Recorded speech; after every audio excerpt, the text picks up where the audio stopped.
Hello friends, आपके अपने YouTube channel साहित्यिक नॉलेज में आपका स्वागत है। फ्रेंड्स, हम पढ़ रहे हैं यूजीसी नेट जेआरएफ के सिलेबस में शामिल कहानियों को। आज हम पढ़ेंगे कहानी गैंग्रीन अथवा रोज। यह कहानी अज्ञे जी द्वारा रचित है। हम गैंग्रीन अथवा रोज कहानी का भाग 2 पढ़ रहे हैं।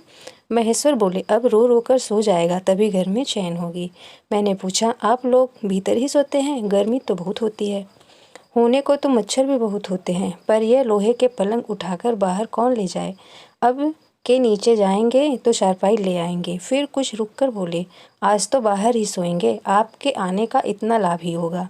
टीटी अभी तक रोता ही जा रहा था। महेश्वर ने उसे एक पलंग पर बिठा दिया और पलंग बाहर खींचने लगा। मैंने कहा, मैं मदद करता हूँ, और दूसरी ओर से पलंग उठाकर निकलवा दिया। अब हम तीनों, महेश्वर, टीटी और मैं, 2 पलंगों पर बैठ गए और वार्तालाप के लिए उपयुक्त विषय न पाकर उस कमी को छुपाने के लिए टीटी से खेलने लगे। बाहर आकर वह कुछ चुप सा हो गया, किंतु बीच बीच में जैसे एकाएक कोई कार्य भूला हुआ कर्तव्य करके रोता या और फिर एकदम चुप हो जाता था। और कभी कभी हम हंस पड़ते थे या महेश्वर उसके बारे में कुछ बता देते थे। मालती बर्तन धो चुकी थी। जब वह उन्हें लेकर आंगन में एक रसोई के छप्पर की ओर चली, तब महेश्वर ने कहा, थोड़े से आम लाया हूँ, वह भी धो लेना। कहाँ हैं? अंगीठी पर रखे हैं, कागज में लिपटे हुए। मालती ने भीतर जाकर आम उठाया और अपने आंचल में डाल लिए। जिस कागज में वे आम लिपटे हुए थे वह किसी पुराने अखबार का टुकड़ा था। मालती चलती चलती संध्या के उस क्षण प्रकाश में उसी को पढ़ती जा रही थी। वह नल के पास जाकर खड़ी उसे पढ़ती रही। जब दोनों ओर पढ़ चुकी तब एक लंबी सांस लेकर उसे फेंक कर आम धोने लगी। मुझे एकाएक याद आया, बहुत दिनों की बात थी जब हम सभी स्कूल में भर्ती ही हुए थे। जब हमारा सबसे बड़ा सुख, सबसे बड़ी विजय थी कि हाजिरी हो चुकने के बाद चोरी से क्लास से निकल भागना और स्कूल से कुछ दूरी पर आम के बगीचे में पेड़ों पर चढ़कर कच्ची अमियाँ तोड़ तोड़ कर खाना। मुझे याद आया, कभी जब मैं भाग आता और मालती नहीं आ पाती थी तब मैं भी खिन्न मन हो लौट आया करता था। मालती कुछ नहीं पढ़ती थी, उसके माता पिता तंग थे। एक दिन उसके पिता ने उसे एक पुस्तक लाकर दी और कहा कि इसके 20 पेज रोज पढ़ा करो। हफ्ते भर बाद मैं देखूं कि इसे समाप्त कर चुकी हो, नहीं तो मार मार कर चमड़ी उधेड़ दूंगा। मालती ने चुपचाप किताब ले ली, पर क्या उसने पढ़ी? वह नित्य ही उसके 10 पन्ने अर्थात 20 पेज फाड़कर फेंक देती, अपने खेल में किसी भांति फर्क न पड़ने देती। जब 8वें दिन उसके पिता ने पूछा, किताब समाप्त कर ली? तो उत्तर दिया, हाँ कर ली। पिता ने कहा, लाओ मैं प्रश्न पूछूंगा। तो चुप खड़ी रही। पिता ने कहा तो उद्धत स्वर में बोली, किताब मैंने फाड़कर फेंक दी, मैं नहीं पढ़ूंगी। उसके बाद वह बहुत पिटी, पर वह अलग बात है। इस समय मैं यही सोच रहा था कि वह उद्धत और चंचल मालती आज कितनी सीधी हो गई है, कितनी शांत, और एक अखबार के टुकड़े को तरसती है। यह क्या? यह तभी महेश्वर ने पूछा, रोटी कब बनेगी? बस अभी बनाती हूँ। पर अब की बार जब मालती रसोई की ओर चली तब टीटी का कर्तव्य भावना बहुत विस्तीर्ण हो गई। वह मालती की ओर हाथ बढ़ाकर रोने लगा और नहीं माना। मालती उसे भी गोद में लेकर चली गई। रसोई में बैठकर एक हाथ से उसे थपकने और दूसरे से कई छोटे छोटे डिब्बे उठाकर अपने सामने रखने लगी। और हम दोनों चुपचाप रात्रि की और भोजन की और एक दूसरे के कुछ कहने की और न जाने किस न्यूनता की पूर्ति की प्रतीक्षा करने लगे। हम भोजन कर चुके थे और बिस्तरों पर लेट गए थे और टीटी सो गया था। मालती पलंग के एक ओर मोम जामा बिछाकर उसे उसी पर लिटा गई थी। वह सो गया था, पर नींद में कभी कभी चौंक उठता था। एक बार तो उठकर बैठ भी गया था, पर तुरंत ही लेट गया। मैंने महेश्वर से पूछा, आप तो थके होंगे, सो जाइए। वह बोले, थके तो आप भी अधिक होंगे, 18 मील पैदल चलकर आए हैं। किंतु उनके स्वर ने मानो जोड़ दिया, थका तो मैं भी हूँ। मैं चुप रहा। थोड़ी देर में किसी अपर संज्ञा ने मुझे बताया, वह ऊँघ रहे हैं। तब लगभग 10:30 बजे थे। मालती भोजन कर रही थी। मैं थोड़ी देर मालती की ओर देखता रहा।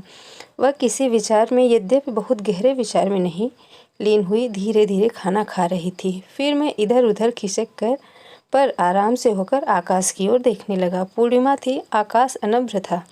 मैंने देखा उस सरकारी क्वार्टर की दिन में अत्यंत शुष्क और नीरस लगने वाली स्लेट की छत भी चांदनी में चमक रही है, अत्यंत शीतलता और स्निग्धता से छलक रही है, मानो चंद्रिका उन पर से बहती हुई आ रही हो, झर रही हो। मैंने देखा पवन में चीड़ के वृक्ष, गर्मी से सूखकर मटमैले हुए चीड़ के वृक्ष धीरे धीरे गा रहे हों।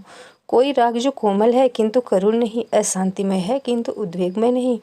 मैंने देखा प्रकाश से धुंधले नीले आकाश के तट पर जो चमगादड़ नीरो उड़ान से चक्कर काट रहे थे, वे भी सुंदर दिखते हैं। मैंने देखा दिन भर की तपन, अशांति, थकान, दाह पहाड़ों में से भाप से उठकर वातावरण में खोए जा रहे हैं, जिसे ग्रहण करने के लिए पर्वत शिशुओं ने अपनी चीड़ वृक्ष रूपी भुजाएं आकाश की ओर बढ़ा रखी हैं। पर यह सब मैंने ही देखा, अकेले मैंने। माहेश्वर ऊँघ रहे थे और मालती उस समय भोजन से निवृत्त होकर दही जमाने के लिए मिट्टी का बर्तन गर्म पानी से धो रही थी और कह रही थी, अभी छुट्टी हुई जाती है। और मेरे कहने पर ही कि 11 बजने वाले हैं, धीरे से सिर हिलाकर जता रही थी कि रोज़ ही इतने बज जाते हैं। मालती ने वह सब कुछ नहीं देखा। मालती का जीवन अपने रोज़ की नियति गति से बहा जा रहा था और एक चंद्रमा की चंद्रिका के लिए, एक संसार के लिए रुकने को तैयार नहीं था। चांदनी में शिशु कैसा लगता है, इस असल जिज्ञासा से मैंने टीटी की ओर देखा और वह एकाएक मानो किसी ससोचित वामता से उठा और खिसक कर पलंग से नीचे गिर पड़ा और चिल्ला चिल्ला कर रोने लगा। महेश्वर ने चौंक कर कहा, क्या हुआ? मैं झपट कर उसे उठाने दौड़ा। मालती रसोई से बाहर निकल आई। मैंने उसे खट शब्द को याद करके धीरे से करुणा भरे स्वर में कहा, चोट बहुत लग गई बेचारे को। यह सब मानो एक ही क्षण में, एक ही क्रिया की गति में हो गया। मालती ने रोते हुए शिशु को मुझसे लेने के लिए हाथ बढ़ाते हुए कहा, इसके चोट लगती ही रहती है, रोज ही गिर पड़ता है। एक छोटे क्षण भर के लिए मैं स्तब्ध हो गया। फिर एकाएक मेरे मन ने, मेरे समूचे अस्तित्व ने विद्रोह के स्वर में कहा, मेरे मन न भीतर ही बाहर एक भी नहीं निकला। माँ, युवती माँ, यह तुम्हारे हृदय को क्या हो गया है जो तुम अपने एकमात्र बच्चे के गिरने पर ऐसी बात कह सकती हो, और यह अभी जब तुम्हारा सारा जीवन तुम्हारे आगे है। और तब एकाएक मैंने जाना कि वह भावना मिथ्या नहीं है। मैंने देखा कि सचमुच उस कुटुंब में कोई गहरी भयंकर छाया घर कर गई है। उसके जीवन के इस पहले ही यौवन में घुन की तरह लग गई है। उसका इतना अभिन्न अंग हो गई है कि वे उसे पहचानते ही नहीं, उसी की परिध में घिरे हुए चले जा रहे हैं। इतना ही नहीं, मैंने उस छाया को देख भी लिया। इतनी देर में पूर्व शांति हो गई थी। माहेश्वर फिर लेटकर ऊँघ रहे थे। टीटी मालती के लेटे हुए शरीर से चिपटकर चुप हो गया था। यद्यपि कभी एक आध सिसकी उसके छोटे से शरीर को हिला देती थी, मैं भी अनुभव करने लगा था कि बिस्तर पर अच्छा सा लग रहा है। मालती चुपचाप ऊपर आकाश की ओर देख रही थी, किंतु क्या चंद्रिका को या तारों को। तभी 11 का घंटा बजा। मैंने अपनी भारी हो रही पलकें उठाकर अकस्मात किसी अस्पष्ट प्रतीक्षा से मालती की ओर देखा। 11 के पहले घंटे की खड़कन के साथ ही मालती की छाती एकाएक फफोले की भांति उठी और धीरे धीरे बैठने लगी, और घंटा ध्वनि के कंपन के साथ ही मुंह खो जाने वाली आवाज़ में उसने कहा, 11 बज गए। फ्रेंड्स, इस वीडियो में रोज़ कहानी पूरी होती है। अगले वीडियो में हम अगली कहानी देखेंगे।